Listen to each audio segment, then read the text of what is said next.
નમસ્કાર, આપ જોઈ રહ્યા છો ઇન્ડિયા ન્યૂઝ ગુજરાતના મહત્વના સમાચાર અને હું છું તમારી સાથે પ્રેરણા। સમાચારોની શરૂઆત કરીએ તો પાલનપુર વિચારતી વિમુક્ત જાતિના વિદ્યાર્થીઓ માટે શિષ્યવૃત્તિ શરૂ કરવાની માંગ સાથે આવેદનપત્ર સરકાર દ્વારા અગાઉ પછાત જાતિના વિદ્યાર્થીઓને શિક્ષણમાં સહાયરૂપ થાય તે માટે શિષ્યવૃત્તિ આપવામાં આવતી હતી, પરંતુ છેલ્લા કેટલાક સમયથી આ શિષ્યવૃત્તિ બંધ કરી દેતા વિદ્યાર્થીઓ મુશ્કેલીમાં મુકાયા છે।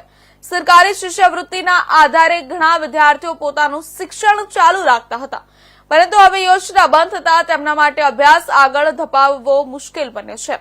આ મુદ્દે વિચારતી વિમુક્ત જાતિના વિદ્યાર્થીઓ તથા સમાજના આગેવાનો આજે એકત્રિત થઈ પાલનપુર જિલ્લા કલેક્ટર કચેરી પહોંચ્યા હતા। તેઓએ જિલ્લા કલેક્ટરને આવેદનપત્ર પાઠવી ડિપ્લોમા વિદ્યાર્થીઓ માટે શિષ્યવૃત્તિ ફરી શરૂ કરવાની માંગ કરી હતી।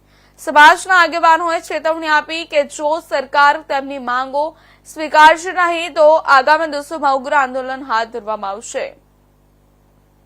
આપણો દેશ 1947 માં આઝાદ થયો, પણ અમારી આ વિચારતી વિમુક્તિ એન્ટી ડીએનટી જાતિ 1952 માં 31મી ઓગસ્ટે આઝાદ થઈ।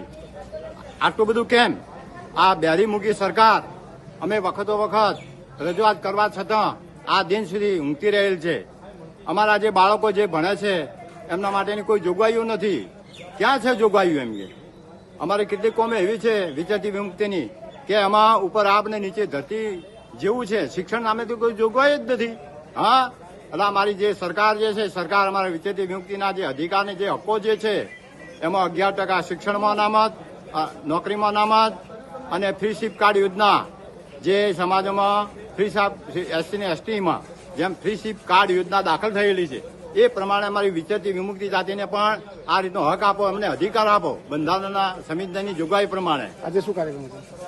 આજે પાલનપુર મુકામે કલેક્ટર શ્રી સાહેબ બનાસકાંઠા અને અમે આ માગણીઓના સંદર્ભમાં આવેદનપત્ર આપવાના છીએ, જેથી એમના દ્વારા અમારો અવાજ છેક ઉપર સુધી પહોંચે। મારું નામ ઈશ્વરભાઈ મોતીભાઈ વાઘેલા, ગામ મારું ભરોડ છે, વડગામ તાલુકો। હાલ હું છું જૂના ડીસા। વિદ્યાર્થીઓને ભણે તેને ભણવા દો, વિદ્યાર્થીઓને